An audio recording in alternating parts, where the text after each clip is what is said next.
Sabe aquela história que todo mundo já ouviu de que a fila de adoção no Brasil demora uma vida por causa da caneta de um juiz ou de um cartório sobrecarregado? Ah, o famoso mito da burocracia estatal. Exato, tipo, a gente sempre põe a culpa naquele papel esquecido na gaveta de uma repartição pública, né? Mas a matemática nua e crua por trás dessa demora revela uma verdade, assim, muito mais dura. É quase um soco no estômago, meu. Com certeza. A fila trava, e trava muito, porque a própria sociedade está exigindo do sistema um, entre aspas, produto que ele simplesmente não fabrica. Olha que loucura!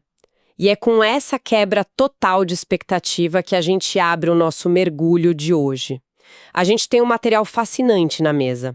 É a análise de um projeto de extensão universitária super denso. Sim, focado no módulo 5, né? Isso, um grupo de estudantes. O Lucas, o Luigi, o Júlio, a Daniela e o Daniel, eles resolveram colocar uma lupa gigante sobre as engrenagens desse sistema de acolhimento. E a pesquisa que eles compilaram, cara, joga uma luz bem desconfortável sobre como a gente enxerga tudo isso. E a missão da nossa análise de hoje é bem cirúrgica. A gente vai focar especificamente na parte 2 desse projeto. Eles intitularam essa sessão de Desmistificando a Adoção no Brasil. Que é um título perfeito porque eles propõem. Pois é, a ideia central das fontes é tirar aquele medo paralisante que as pessoas têm da burocracia do Estado e principalmente bater de frente com o que o texto chama de perfil idealizado. É uma desconstrução total de mito, sabe? Sim, porque o senso comum para quem está ouvindo e acompanha esse tema dita que a culpa de existirem tantas crianças em abrigos e tantas famílias querendo adotar é pura ineficiência do governo. Mas não é bem assim que a banda toca. Nem um pouco. Só que, para a gente entender o porquê da fila não andar, primeiro a gente precisa encarar de frente esse monstro que afugenta muita gente logo na porta de entrada, né? A papelada. Exato. A papelada, os trâmites legais, toda aquela burocracia da justiça. O projeto detalha super bem como o Estatuto da Criança e do Adolescente, o ECA, e o Sistema Nacional de Adoção e Acolhimento, o SNA, desenharam esse percurso. E lendo as fontes, fica muito claro que não é um passeio no parque. Longe disso, meu. O processo envolve documentos, entrevistas com psicólogos e cursos. É uma montanha de exigências práticas. Não é só abrir um site e preencher um formulário de 5 minutos, né? Quem dera. A gente está falando da necessidade de comprovação rigorosa de renda, emissão de um monte de certidões de antecedentes criminais de várias esferas, atestados de sanidade física e mental. Caramba! E isso é só o começo. É a ponta do iceberg. Depois que a pessoa junta esse calhamaço de papel, ela entra numa espiral de avaliações. O Estado faz entrevistas exaustivas. E não é um bate-papo informal. Psicólogos e assistentes sociais vão investigar o histórico familiar, a dinâmica conjugal, a estabilidade emocional e até as motivações ocultas de quem quer adotar. E ainda tem os cursos de preparação que são obrigatórios. E quando parece que, beleza, o jogo tá ganho, e rola o tal do match entre a família e a criança, a justiça ainda impõe um estágio de convivência. E é supervisionado de perto. Sim. O texto menciona que esse estágio pode durar até 90 dias. E detalhe, prorrogáveis por mais 90. Quase meio ano, cara. É um teste de resistência. E aí, lendo isso, me vem um questionamento muito prático. Peraí, se a ideia central do sistema é tirar as crianças das instituições o mais rápido possível para dar um lar de verdade para elas, o Estado agir como um leão de chácara super exigente na porta de uma balada, não tá só atrapalhando o fluxo? Como assim? Tipo, quem chega cheio de boa vontade e toma um balde de água fria com tanta barreira, isso não afasta pessoas bem intencionadas? Aparentemente sim. Mas a grande sacada da análise desse projeto é justamente explicar a mecânica por trás de toda essa barreira. Todo esse rigor extremo tem um motivo vital e técnico. Que é proteger a criança, né? Exatamente. O texto foca que garantir que a criança, que já sofreu perdas, não seja devolvida ou retraumatizada é a prioridade absoluta. A gente precisa olhar para a história, sabe? Antes de 88, a adoção no Brasil era vista por uma lente contratualista. O foco era o desejo do adulto. Uma visão quase utilitária da coisa. Total. Uma pessoa queria um filho, muitas vezes para legitimar um herdeiro ou encobrir uma situação fora do casamento, e o Estado ia lá e simplesmente providenciava a criança. A criança era um objeto de caridade ou de utilidade. Nossa, isso é muito pesado. É bizarro. Mas o ECA virou isso de ponta cabeça. Hoje, o princípio basilar é a proteção integral da criança. Ela passou de objeto a sujeito de direitos. Ou seja, a engrenagem do Estado não está lá para julgar se o adulto merece ou não ser pai. Está lá para garantir que aquela criança específica vai estar segura. O funil não é para punir o adulto, é um escudo para a criança. Perfeito. A lógica vai muito além de checar documento. Tem um detalhe brutal que o projeto levanta. As crianças que entram no sistema já chegam com perdas absurdas. A destituição do poder familiar, né? Isso. Quer tirar a criança dos pais biológicos. Essa é a última e mais drástica medida do Estado. Só rola quando todas as tentativas de manter a família original falharam. Então, essas crianças já trazem uma bagagem de negligência profunda, de abandono, de violências no lugar onde elas deviam estar mais seguras. Isso ajuda muito a entender o peso daquelas entrevistas com os psicólogos. Com certeza. O papel do psicólogo ali é desmascarar, por exemplo, o perfil do salvador da pátria. Ah, aquela pessoa que acha que está fazendo uma mega caridade para se sentir bem no final do dia. Exato. Ou mapear expectativas românticas. Sabe, casais que querem salvar um casamento que está afundando, trazendo uma criança nova para casa. O psicólogo testa como essas pessoas reagem à frustração, porque uma criança machucada vai testar os limites dessa família nova. Ela pode ser agressiva, ter regressões, não é um roteiro de filme. Não é. E o rigor processual serve para prevenir a pior das tragédias dentro do sistema, a devolução. Nossa, cara, o simples fato da gente usar a palavra devolução, que é um termo comercial, de loja, para uma vida humana, já mostra o quão bizarro é o cenário. O texto das fontes é taxativo nisso.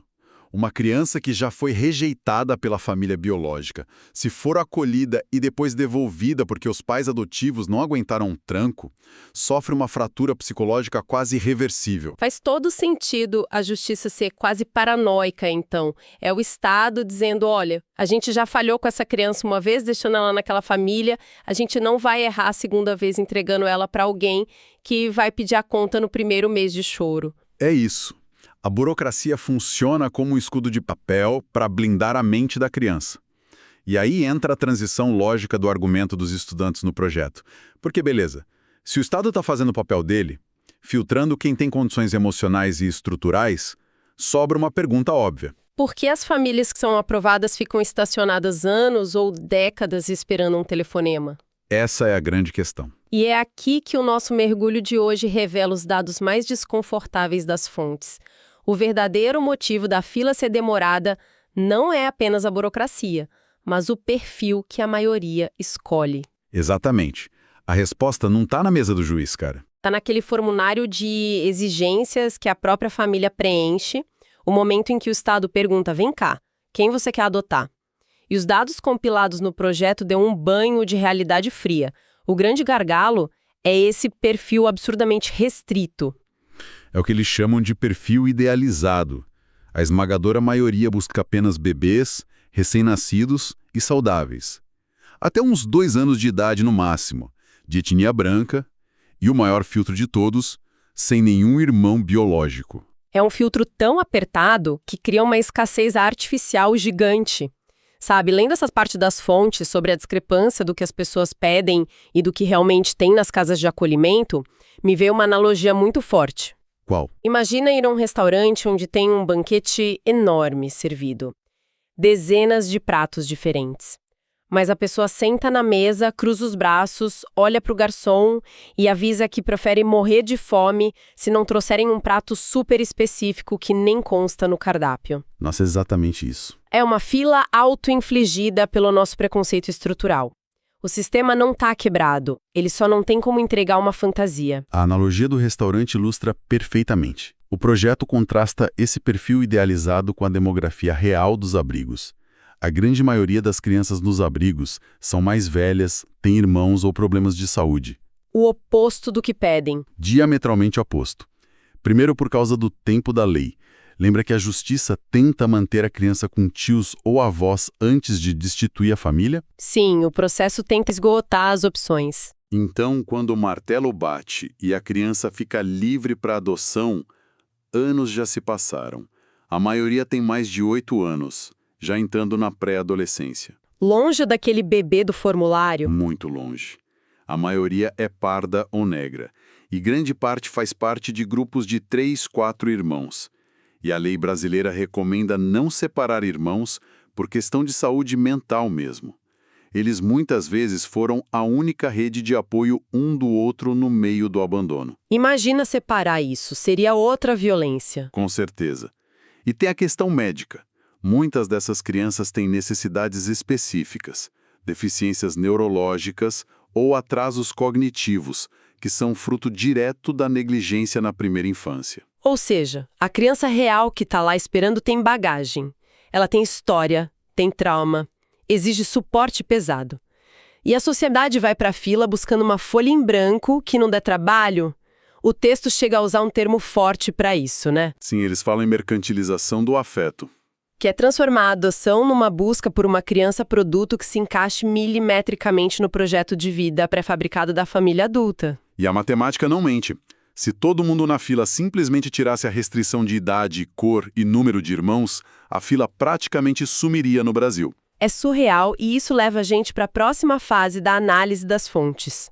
O que acontece quando uma família rasga esse formulário idealizado e a adoção de fato se concretiza com uma criança real?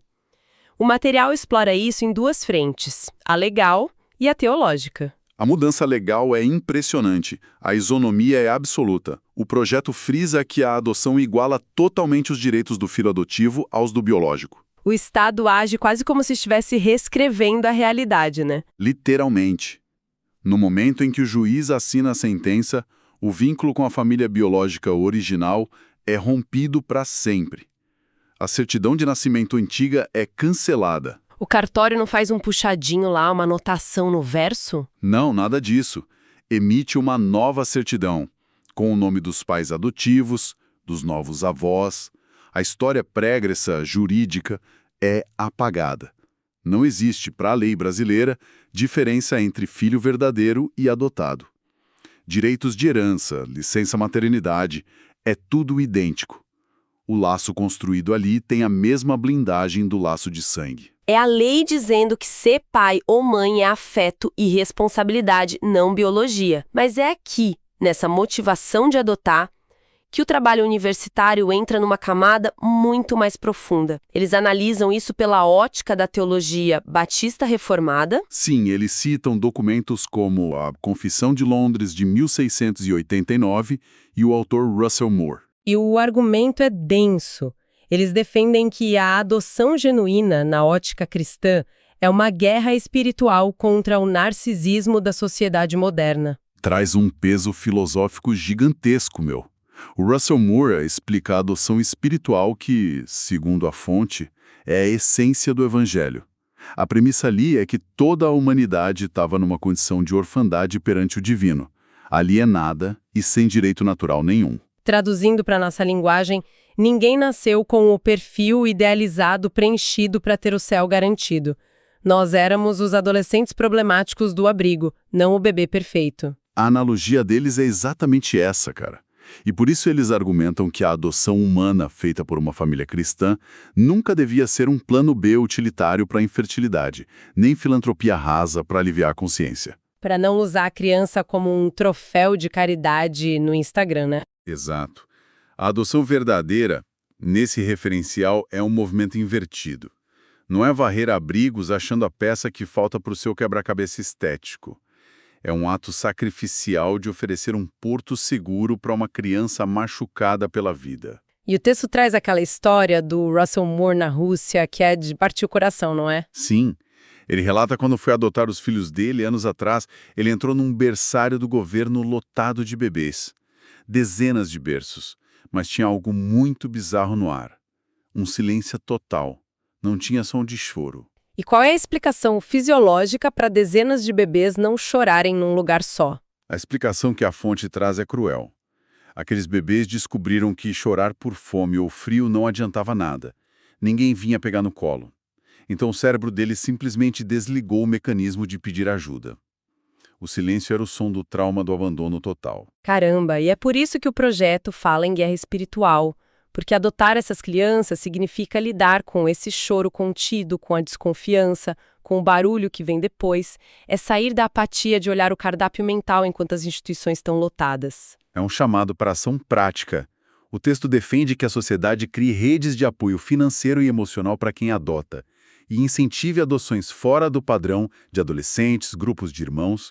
Combater a orfandade exige a comunidade toda. Bom, a gente rodou por muita informação técnica e filosófica hoje, mas para sintetizar, a gente aprendeu com as fontes que, primeiro, a burocracia é a guardiã que evita novos traumas, e segundo, que a fila travada é um espelho das nossas ilusões e filtros inalcançáveis. E eu sei que o projeto encerra com uma reflexão bem direcionada para o público dele, certo? Sim. Para fechar do jeito que as fontes propõem, o material deixa essa provocação final. A verdadeira adoção cristã não busca uma criança perfeita para completar a família, mas oferece uma família amorosa para uma criança que precisa. Será que Deus exigiu perfeição quando nos adotou? Vamos pensar nisso para o nosso último vídeo. É uma provocação que faz qualquer um olhar no espelho. E para quem está com a gente até aqui, eu deixo uma reflexão para germinar. Se a gente, como sociedade, é tão inflexível e exige tanta perfeição como cor e idade ideais para acolher uma criança, em quais outras áreas da vida a gente está repetindo isso? Nas amizades, nos relacionamentos? Quantas conexões reais a gente perde porque está obcecado com uma perfeição que só existe na nossa cabeça? Fica o questionamento. O conhecimento liberta e incomoda na mesma medida. Até a próxima análise.